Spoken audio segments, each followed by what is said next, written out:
ఇది నడవదు. పొద్దున టిఫిన్ ఉండాల్సిందే, మధ్యాహ్నం భోజనం ఉండాల్సిందే, రాత్రి టిఫిన్ ఉండాల్సిందే. మధ్య మధ్య మధ్య మధ్య గరిజలు సమర్పయాలి, అరిసెలు సమర్పయాలి, చౌబిళ్ళలు సమర్పయాలి, అట్లు సమర్పయాలి.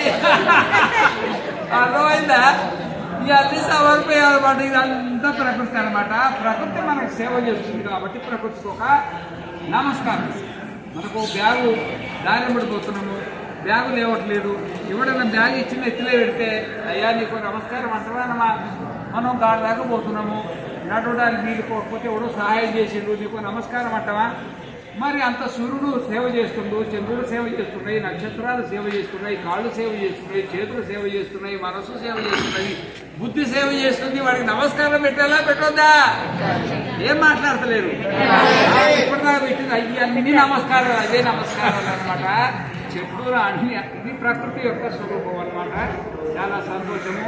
మనం అందరం కలిసి సంతోషంగా నిన్న జ్యోతిర్లింగాన్ని దర్శనం చేసుకున్నాము. ఈరోజు శక్తిపీఠం కూడా మానస పూజ చేసినాం. మనం ఏం చేసినాము? మానస పూజ చేసినాం అన్నమాట. మానస పూజ చేసిన తర్వాత స్తోత్రం చేసినాము. పూజాకోటి సమం స్తోత్రం, స్తోత్రకోటి సమం జప, జపకోటి సమం ధ్యానం, ధ్యానకోటి సమం లయ అన్నమాట. అంటే 100 పూజలు చేసిన దానికంటే ఒక స్తోత్రం చేస్తే 1 అంతల పుణ్యం వస్తుంది. కోటి స్తోత్రాలు చేసినా ఒక జపం చేస్తే అంత పుణ్యం వస్తుంది. 1 జపాలు చేసినా ఒక ధ్యానం చేస్తే అంత పుణ్యం. మీకు జపం వరకు తెలుసు, అంటే పూజ వరకు తెలుసు, మీకు స్తోత్రం వరకు తెలుసు, మరి జపం వరకు తెలుసు. ధ్యానం అంటే తెలుసా? ధ్యానం అయితే ఏంటంటే ఇది నా శరీరము, ఇది నా మనస్సు, నేను ఆత్మ అని కొంచెం సేపు ఈ శరీరాన్ని మనసును వదిలిపెట్టి మన స్వరూపంలో మనం ఉండాలి. సింపుల్ అనమాట. ఇంకేం లేదు. ఎప్పుడు శరీరమే నేను, ఎప్పుడు మనసునే నేను అనుకుంటే ఏడుచుకుంటుంది. ఊరికే 24 గంటలు దాన్ని కూడా పడితే కొంచెం వదిలిపెట్టాలి కదా. ఎప్పుడు పిల్లలు సక్కలు వేసుకొని తిరిగితే ఆ పిల్లలు తిడతాడు, వదిలిపెట్టుకొచ్చే పాడుకుంటా అంటున్నా. నువ్వు వదిలేపెట్టలేదు అనుకో, వాడికి తిట్టడా? నువ్వు పొద్దునే లేచి రాత్రి పండుకునేదాకా పుట్టిన నుండి సచ్చినాక ఈ శరీరాన్ని వదిలిపెట్టకపోతుంది, మందులు వదిలిపెట్టకపోతుంది. అందుకే అన్ని రోగాలు తిరగబడుతుంది అనమాట. అందుకనే రోజుకు కొంతసేపు ఈ మనస్సు, నా మనస్సు, నా శరీరం, నీ శరీరమే నీ మనస్సే, కొంచెం వదిలిపెట్టి నీ స్వరూపంలో నువ్వు అంటే మన ఆత్మస్వరూపంలో మనము ఉండాలన్నమాట. దాని పేరు ధ్యానం. ఆ ధ్యానం అయ్యి మనం ఏం చేస్తాం? మన శరీరంలోకి మనస్సులోకి ఉంటాం కదా. ఇక మన శరీరంలోకి మనస్సులోకి రాకుండా ఎప్పుడు ఎల్లకాలం మన రూపంలో ఉంటాం కదా, దాన్ని సమాధి అంటారు. దాన్ని ఏమంటారు? సమాధి. మన పుట్టేది లేదు, మళ్ళీ లోకానికి వచ్చేది లేదు. అది ధ్యానకోటి సమం లయ. ఇట్లాంటి పవిత్రమైన స్థలము.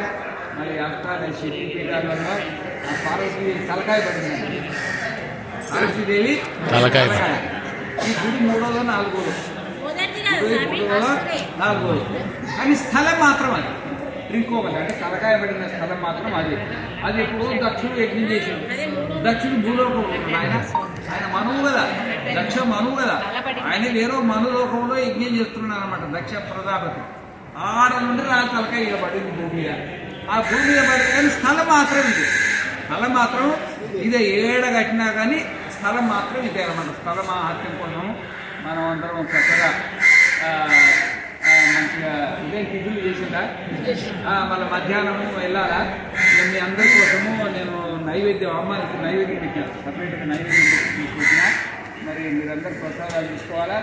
ఈవినింగ్ మళ్ళీ ఎంబడే బయలుదేరి మీరు కూడా ప్రసాదాలు కొనుక్కోండి. అంటే తిరుపతి ప్రసాదాలు దొరుకుతాయి, రకరకాలు ఉంటాయి. మీ సంవత్సరం 2 ఏళ్ళైనా తిరుపుకోవాలి. తీసుకొని పంచిపెట్టడానికి అన్ని రకాలు దొరుకుతాయి. ప్రసాదాలు తీసుకోండి. బరువు ఎక్కువైతే 30 కిలోలు ఎక్కువైతే తీసేస్తారు. అయ్యేదేమో వాళ్ళు తింటారు. అందరి 15 కిలోల లోపే ఉన్నాయి. 15 కిలోల లోపే ఉన్నాయి. ఇంకా 15 కిలోలు తీసుకోవాలి. మరి మనం పంచిపెట్టినామనుకో మన పుణ్యం వాళ్ళకి వస్తుంది కదా. వాళ్ళు ఏదో జన్మలో మనకు తెచ్చిస్తారు. పోలేకపోయినప్పుడు మనకు తెచ్చిస్తారు. 2 కిలోలు తగ్గిపోయినాయి. 2 కిలోలు 4 గంటలు తగ్గిపోయాయి. మనం 2 గంటలు భోజనాలు చేసుకోవాలి. అయ్యా 2 గంటలు భోజనాలు చేసుకోవాలి. మళ్ళీ అక్కడ రావణ కిలా ఉంది, రావణ ప్యాలెస్ పైన